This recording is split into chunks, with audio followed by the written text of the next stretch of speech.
Yo, yo, yo guys, check, kamusta mga idol? So ayan, maulang hapon sa inyong lahat mga Lodi, no? November 30, last day ng ating November na hindi naging Moonbember. Grabe naman yan. Inaabangan mga Lord. So bukas, December 1 na.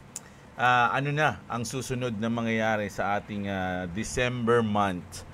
No, so ngayon mag-update tayo, check natin yung mga history kung ano ba nangyayari pag ganito, mga idol, no? So negative tayo ng October, November, ano ang mga sunod na mangyayari? So ayan, ang ating ibabalita ngayon, mga idol. Pero bago ang lahat, mga lods, palike muna ng video natin. Sa mga hindi pa nakasubscribe, subscribe kayo. Okay, punta na muna tayo dito. Bago tayo mag-crypto, mga idol, meron lang tayong nakitang news dito na grabe. Lagi talaga to sa US, no? Ayan o, numerous emergency crews are on scene of a major mass shooting. Grabe, meron na naman pong namaril. At a birthday party. Oh,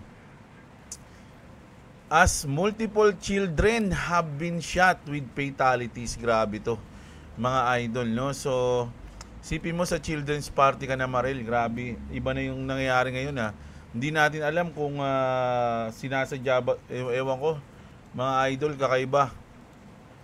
Sa US kasi issue talaga yung gun control, mga lods, yung sa gun nila. Yung law nila pagdating sa baril, iba yun sa atin, mga lods, At this time, numerous emergency crews and law enforcement agencies are on the scene in Stockton, California, to a major mass shooting. At least 19 people have been struck by gunfire, including children as young as 9 and 12, a 23-year-old, and several additional adults. Grabe naman. Officials have confirmed at least 4 fatalities, though they caution that the death toll may climb as more information comes in. Multiple children are receiving CPR. Grabe. The incident reportedly unfolded near a birthday party where families and children had gathered moments before the shooting began. Witness described scenes of chaos as people ran for cover while first responders rushed to treat the wounded. The gunman remains on the run, and authorities are actively searching the surrounding neighborhoods. Police are urging residents to avoid the area. This is still developing. So bago lang to, mga idol. Ito pangyayari na to. Ayan, mga lods, so nakita nyo may mga sini-CPR. Maisipin nyo sa birthday party ng children's birthday party, grabe. Ganun na kalala talaga. Malaking issue sa kanila to, yung mga sagan. Ginawa ng ano to, parang isa sa mga sikat na line na joke, no, ni ano pangalan nung stand-up comedian yun, kalimutan, si Jim Jeffries, yung gun control, mga load, sikat na sikat yun. Ang daming doon, ang daming nag-comment dun sa ginawa niya na yun. So grabe, no. Isipin nyo, hindi to bago, mga idol, lagi may ganito sa US. It's either sa eskwelahan, sa university, tas ngayon ngayon dito sa neighborhood lang, no. Isipin nyo, birthday party ng bata, may ganitong pangyayari. Grabe. So ito yung trending news natin ngayon. Ito yung nagte-trending ngayon sa X, So grabe, mga idol, no. So ngayon punta na tayo sa ating news. China says it will not lift its ban on Bitcoin and crypto. So ban pa rin daw dun, no? China has banned it 50 times. Who cares? Bitcoin thrives without their permission. So ayan, marami na nagagalit, mga lodi, no? Funny part is China continues to stock Bitcoin. So binaban nila yung Bitcoin, pero nag-i-stock pa rin yung government. Binaban lang nila siguro sa mga nila, sa mga residente nila. Isipin mo, binaban mo yung Bitcoin para hindi magkaroon ng kumbaga, kasi 'di ba yung Bitcoin o yung crypto parang sarili mong pera 'yun, 'di ba? Kumbaga, ayaw ng Chinese government na magkaroon kayo ng Bitcoin, kaya ban 'yun sa China. Pero sila isa sila sa mga pinakamalaking nagmamay ng Bitcoin. Grabe, 'di ba? China's PBOC says virtual assets including stable coins are not legal. Tender and related activities are illegal due to KYC, AML, and cross-border risk concerns. So, ang daming pinagbabawal sa China, no, mga lodi, no? Alam nyo, yung, di ba, may mga, may mga OFW din kasi akong kakilala sa China, mga idol, na yung mga tao daw dun sa China, kahit yung mga residente ng China, galit yung iba dun, galit din sa government, mga idol. So kung galit tayo sa China, yung mismo mga residente doon galit din sa China, mga lods, no, sa government o sa pamamahala ni Xi Jinping. Pero meron lang mga galit, meron din namang okay lang, no? O ganun yan. Pero pagdating sa crypto, ayaw ng China na meron kayong crypto. Sila lang. Ayan, di ba? So ito. Tapos, Bitcoin records. Ito maganda tong mga idol. Basahin ko lang muna. Bitcoin records is worst November in 6 years. Ito yung pinaka-worst na November natin in 6 years. BTC is closing November at around 17%. Its weakest performance since 2019. Negative 17%. Historically, November has been one of Bitcoin's strongest month with an average of plus 46% gain since 2013. Pero ngayong 2025, tablado, mga idol, no? Kung titignan nyo, October negative, November negative. At ito yung pinaka malupit na history, mga idol. Kapag ang November is nagne-negative, kung titignan nyo rito sa 2022 tsaka 2021, 2022, at 2018 and 2019, parehas negative yung November dyan. Kapag ang November nag-negative, automatic negative yung December. Ayun, tingnan nyo. Di ba? Nag-negative nung 2018. 36%. Negative din yung December. 2019, ganun din. Negative din yung December, sumunod na buwan. November ng 2021, negative din. So sa history, once na nagdi-negative yung November natin, negative din yung December natin. Sundan natin ngayon. Noong 2021, dito muna. Sa 2018, nag-negative yung December. 2019, negative din yung January. Pero nung negative naman yung January, ng December ng 2019, positive naman yung 2020. No? So ganun din dito, mga idol, nung nag-negative nung 2021 yung November, nag-negative din yung December at negative din yung 2022 ng January, mga idol, no? So 3 buwan halos nag-negative. Sa atin magiging 4 kasi October kasama October di ba? Ay grabe, tingnan niyo yung 2018, mga idol. October din, negative sila.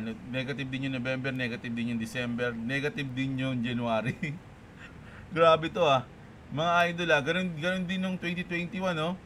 Negative yung November, December, January. Nako, grabe to, mga idol.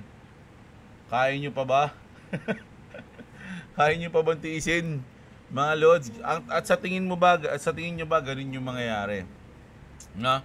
Mga idol, no? Sa tingin nyo, ganun yung mangyayari? 3 buwan o hanggang January tayo magre-red? Sa tingin nyo, mga idol? Nako, delikado to. Marami na namang matitriggered. Nako, no? So, yung mga bullish dyan, hindi ko sinasabing maging bearish kayo. Kasi ako kahit na bearish yung nakikita ko, bullish ako Diba? Kasi wala namang nag-i-imbak sa bullish ng nananalo. Ay, nag-i-imbak sa green, no? Sa taas ng kumikita ng malaki. Lahat ng nag-i-imbak sa green, konti lang, di ba? Kung sakaling lilipad. Pero kung mag-i-imbak ka sa red, pag naging green yan, mas malaki yung panalo mo, di ba? Ganun. So, ayun. Grabe, no? 3 months. Asahan ba natin, ganun din yung December? Pero sa tingin ko, hindi. Marami nang nagbago daw ngayon, mga idol. Sabi ng mga eksperto. Iniisip ko, paano kaya sila naging eksperto, no? Siguro dahil matagal na sila, or talagang lisensyado silang financial advisor, kaya siguro ganun. Pero sa pagdating sa pinag-uusapan nga namin yun nung ninibos sa sa sasakyan. Paano kaya kung magkaroon ng ng parang course, may magkakaroon ba ng course sa crypto? Di ba yung ganun, yung tuturuan ka mag-crypto, ganyan. Inisip ko, anong tuturo sa'yo kung paano mag-invest, paano mag-trade? Di ba? Kasi kung sa trading lang, sa akin negative kapag magtuturo ka ng trading, kasi hindi kahit napakagaling na, hindi talaga mape-perfect yung trading. Bibigyan ka lang nila ng choices, bibigyan ka lang ng mga probability na pwede mangyari, pero hindi yun solid na mangyayari, 'di ba? Kumbaga 50-50 pa rin 'yun, or sabihin na natin sobrang galing mo na, tataas man lang 70 o 60%, no? Na mananalo ka. Pero overall hindi 'yun sure. Kaya mahirap pag magtuturo ka ng trading, 'di ba? Ayun yung sa tingin ko ewan ko lang sa mga may master. May mga master na raw sa sa Facebook May mga master na mag-trade 'di ba? Ako hindi. Ako sa tingin ko mahirap magturo ng trading. Siguro sa investment yung tuturo mo siguro kung mahirap din Ewan ko. Sa tingin niyo mga idol kapag may magtuturo ng crypto, no? O blockchain, sabihin na natin crypto, blockchain, investing sa crypto, syempre volatile 'yan. Ano kaya yung mga pwede nilang ituro, no? Halimbawa, sa tingin niyo ano kaya mga idol? Bigay nga kayo ng idea kasi 'di ba sa merong mga ibang bansa ngayon na nagtuturo na sila ng blockchain. Pero I don't know kung ano yung sa blockchain Hindi ko alam kasi hindi pa naman tayo pumapasok doon. Pero ang mas magandang matutunan kung paano maggamitin yung crypto, 'di ba? Kung paano ka gumaling. Halimbawa, hindi ko ma-explain Basta kung paano ka maging cryptoman. It's either investing or trading, di ba? So ganoon mga lodi. Kasi ako sa akin mahirap magturo lalo na pag pera na yung pinag-uusapan. Tsaka kasi for me, ang trading based on emotions. Kailangan disiplinado ka pag nagte-trade ka. Kung hindi ka disiplinado, kahit na gaano pa kagaling yung strategy mo, matatalo ka. Ganun yung sa akin Kayo, ayan, mag-comment kayo dyan mga idol kung ano sa tingin nyo yung pwedeng ituro, matutunan, no? Kung sakaling magkakaroon ng mga courses ng crypto or blockchain, something like that, no? So, ayan, grabe. Grabe na agad to. Parang ang negative ng una kong news, Ang negative ng pasok ko sa, negative November, negative December daw ang susunod, mga lodi. Kasi ganun yung sa history. Lahat ng negative na November, negative din yung December nila. Yung iba umaabot pa ng January. 'Di ba? So, ayun. Ito nga sabi, paano kung ganito? Syempre yung mga OG, sanay na sila sa 4-year cycle. Kung gusto man nilang ituro yung 4-year cycle, parang magbabago na kasi mismong si Michael Saylor, OG na to Bitcoin 4-year cycle is dead, sabi niya. Na? Eto, tanongin natin. Tama. Di ko to na fact check Sabi dito ni Shipsuit, did Michael Saylor really say this? Yes. Yes daw. Sinabi niya raw. So legit.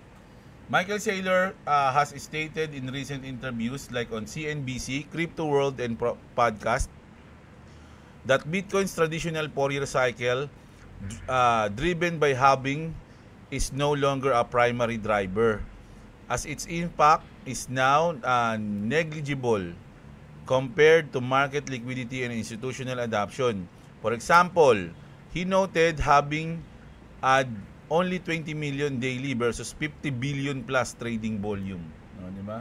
So yung sinasabi niya, yung 4-year cycle na binabasihan natin ng history, kung ano yung mga susundin natin sa mga susunod na araw, sa mga mangyayari, yung bagay, mga guest natin, dahil umaasa tayo sa 4-year cycle, hindi na raw yung nagpe-play. Dead na daw, mga idol. So, naniniwala ba kayo? Ako, pwede, no? Pero, kasi doon ako base yung yung take profit ko, yung mga idol Pero bilang isang investor, syempre meron kang plan A at plan B. 'Di ba? Kung sakaling di na nagpe-play yan, anong gagawin mo? pang long term ka ba o short term?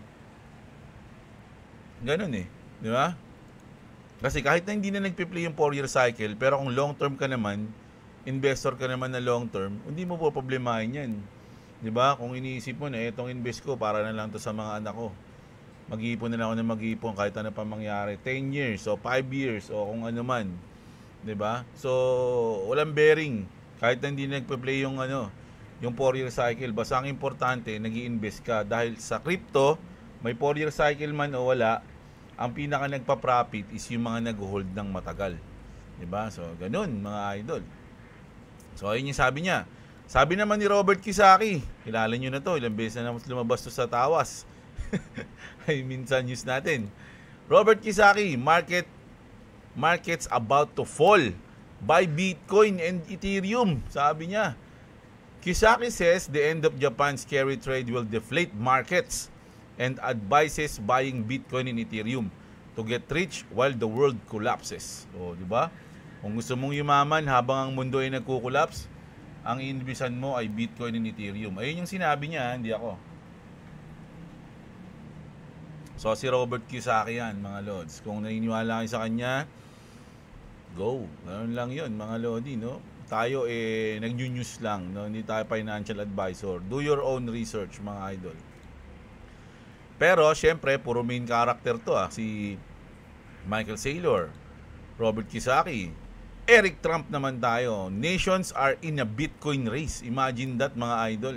He revealed, nations are redirecting energy to mining and quietly buying a massive amount of Bitcoin. Parang ang sinasabi kasi dito, mga idol, once na, syempre, maunguna yung US, China, Russia, UK, na magkakaroon ng Bitcoin adoption, yung mga ibang nations, no, mga lodi, naku, nauuna na sila. Paano tayo ngayon? So, mag-uunahan din sila ngayon. Magpapadamihan sila ng bili ng Bitcoin, ganyan-ganyan hanggang ma-adapt na ng napakaraming nations, di ba? O country.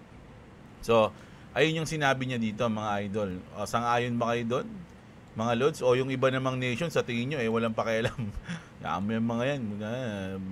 Bitcoin, crypto. Wala, yan. Mga ganun yung iba. Yan yung pinapamukha lang nila yan para tumaas yung bags nila. Di ba? O yung nila, para bumili tayo. Pero wala yan. Ganun sila. O, di ba? May mga ganun bang bansa? O talagang hahabol? O sabi nga, Bitcoin race. Sabi ni Eric Trump. Di ba? Mag-uunahan na. Dito sa atin, wala namang pakialam yung mga tao dito. Actually, pampakialam dito kung sino yung magpa-partner sa 2028. Sino kaya partner ni ganito? Sino kaya tandem sa Vice President and Vice President? Sino kaya magta-tandem sa 2028? Ayun yung pinaplano. Hindi man lang pinaplano kung paano umunlad yung bansa. Pinaplano kung paano sila uupo. Grabe, Pilipinas, no? Ang hirap mahalin. So, ayan. Kaya matitibay yung loob ng Pinoy, kasi puro kurakot o tsupul yung mga nasa gobyerno natin, Kaya nilikha tayo ng Diyos na matibay ang loob, masayahin at madaling bulahin. Naliligaw na naman yung news ko, O, ayan, yung sinabi ni Eric Trump, mga idol. At ito, mainit-init na to, mga idol, no? Powell's allies support December rate cut. Two of Powell's top-Fed allies, John Williams and Mary Daly, want a 25 basis cut in December. So, eto mga idol, yung 25 basis points kung sakaling ibigay man ni Jerome Powell, wala yan. Sa tingin ko, wala masyadong epekto yan. Napakababa, mga idol, no? Kasi ini-expect ng iba 50 basis points, di ba? Kumbaga, bagay, ngayong December 1, alam ko magsasalita si Jerome Powell. Magre-report siya kung ano yung mga mangyayari. Makakuha tayo ng hint kung ano yung gagawin niya sa December rate cut, no? Kapag naging dovish ba siya o hawkish ba siya, doon natin malalaman, no? Kung magbibitaw siya ng rate cut o magkakaroon man tayo ng idea. Kasi ngayon, nasa 25% lang ata o something, mga ganun. Once na magsalita si Jerome Powell, tataas yung porsyento niyan. Diba? Doon nila malalaman. Tataas yung porsyento na magti-25, magpo-post o 50. Ganun yan. Tatlo yung pagpipilian pala ngayon. Pwede pala maging 4 dahil sabi nga ni Daddy Trump, ayan, big. Trump said, Fed should cut rate by 1%. Grabe, full points. No? Ano ba? Susunod, wala pa naman tayo nakita nga sinunod ni Jerome Powell sa lahat ng ginusto ni Trump Mga lods lahat ng ginusto ni Trump hindi ginagawa niyan So malalaman natin ngayon. Pero sa tingin ko hindi susundin ni Jerome Powell yan. Although nagbigay lang si Trump ng opinion niya o gusto niya na, gusto ko 1%. Diba? Si Jerome Powell mawawala na yan sa May Matatapos na yung kanyang ano bang tawag doon? Kontrata, something. Sa May. No, yung termino. Matapos na yung termino niya sa May. So, kahit anong gawin niya, wala nang magagawa si Trump, mga lodi. No? Kung pabagsirain niya man yung bago siya umalis, wala tayong magagawa doon.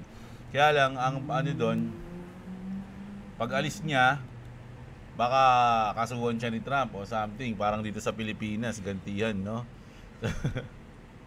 Yan pinahirapan mo ako si baka sa akin ngayon, no? Diba? Ganun yung mangyayari, mga lods, no? Kaya minsan iisip ko talaga 2026 mga lods no? 2026, grabe, kaya pa kaya natin tiisin yun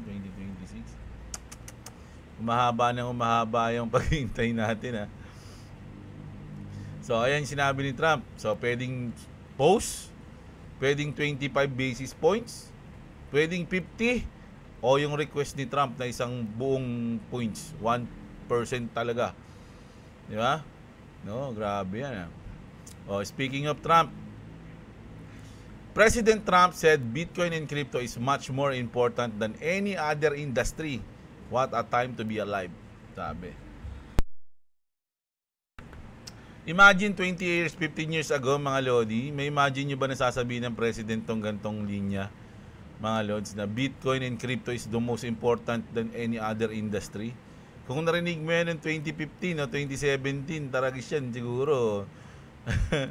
Baba talaga ng pump, no, mga idol. Kaya lang ngayon parang ngayon, ang hirap paliparin ng market ngayon. Ang dami ng positive, no, pero wala pa rin talaga, mga idol. Pero positive to sa akin. Good news yan, mga lodi. So ito naman, kung naaalala niyo yung pinost ng neto, mga lodi ni Trump dati, nung May 2, dito lumipad yung dito umangat yung mga crypto dito mga lods A US crypto reserve will elevate this critical industry after years of corrupt attacks by Biden administration, which is my executive order on digital asset direct the president working group to move forward on a crypto strategic reserve that includes XRP, Solana and Cardano. I will make sure the US is the crypto capital of the world. We are making America great again. Ito yung pinost ni Trump noon. Ito yung una niyang post. Tapos nag-follow up pa siya ng isang post na ganoon din pala yung Bitcoin tsaka Ethereum. Parang nakalimutan niya yun Ang palit nga nun Diba? Nag-post siya nito, tapos siguro nabasa ng mga anak niya. Uy, Dad, ano ba yan? Ba't sama mo si Bitcoin tsaka si Ethereum? Sabi ni Trump, ito lang yung alam ko na malupit But tapos yung pangalawang post niya, ayun na, sinama niya na si Bitcoin tsaka si Ethereum. Sabi dito ni Bullwinkle, mga lodi, Trump XRP endorsement wasn't an accident. So itong post na daw to, hindi yan aksidente. A lobbyist tied to Ripple reportedly nudged the message and the post when live right as exchange supply collapse and ETFs ramp up.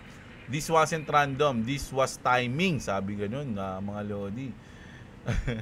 So eto kasi mga lodi, no, kasi parang siguro na nabanggit ko na sa inyo to, pero ito yung mas follow up news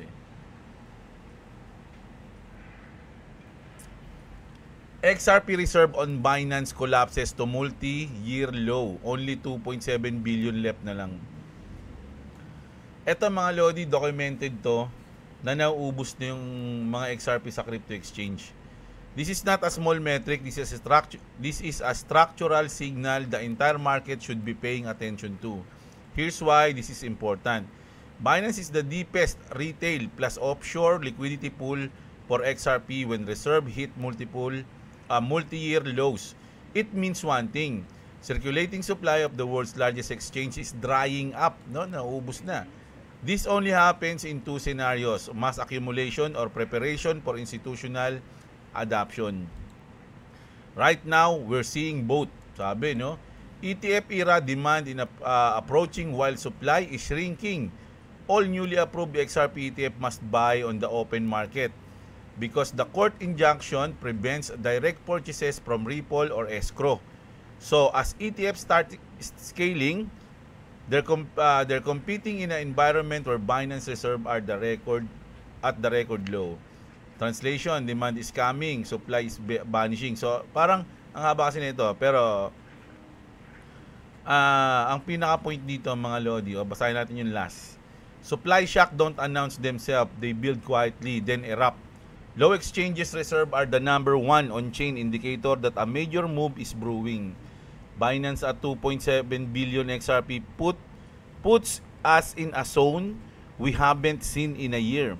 Right as ETF launch, right as institutional rails go live, right as a liquidity corridors expand, mga lodi. So this is not a coincidence. This is a setup. The fuse is lit, sabi rito mga idol. So ito yung mga sinasabi nila. Kakaubusan na raw. So ito nga Japanese to eh. Ngayon, translate natin. The supply of XRP on exchange has decreased by more than 45% over 60 days. According to the latest data from Glassnode, a major supply shift is currently underway from 3.95 billion XRP on September 21 to just 2.6 billion XRP on November 27.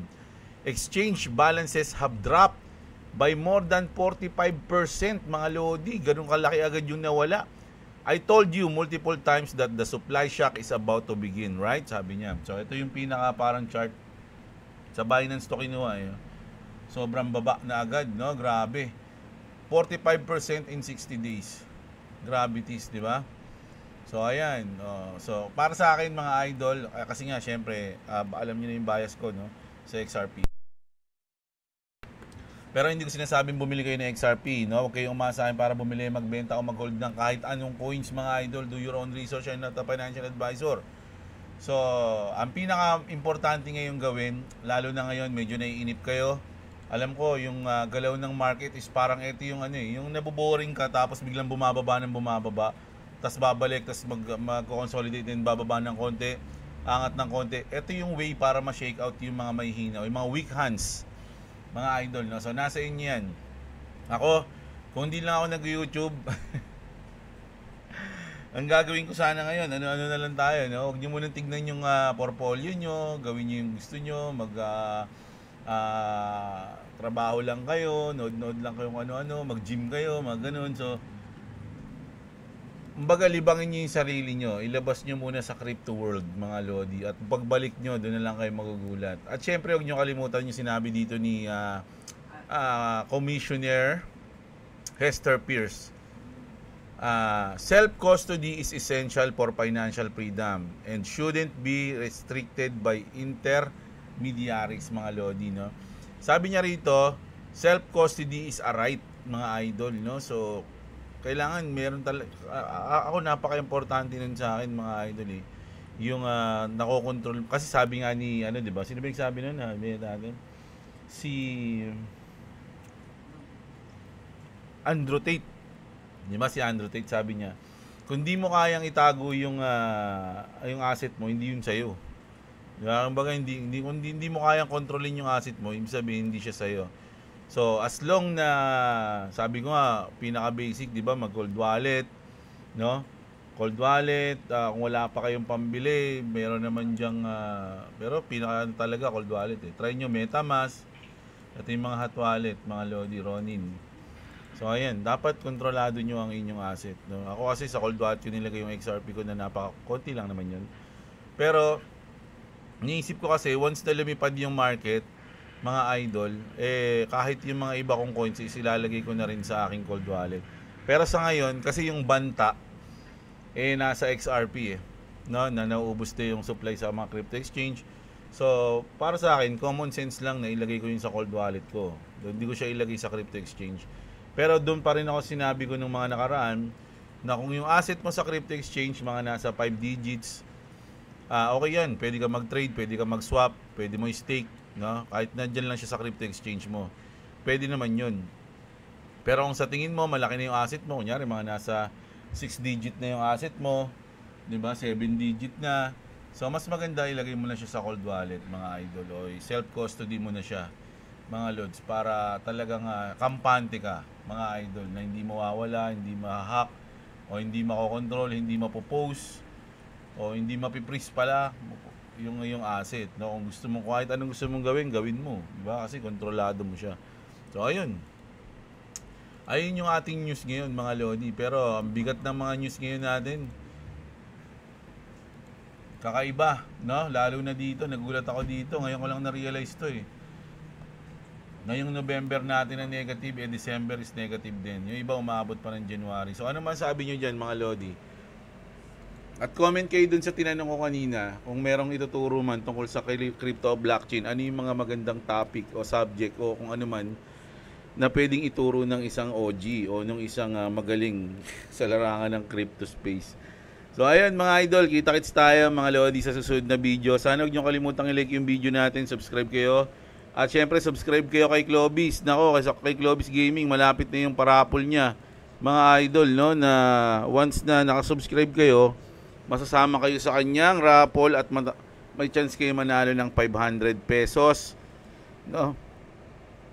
Ano yun? 5 tao yung pipiliin ni Clovis. No? So ayun, kita-kits tayo.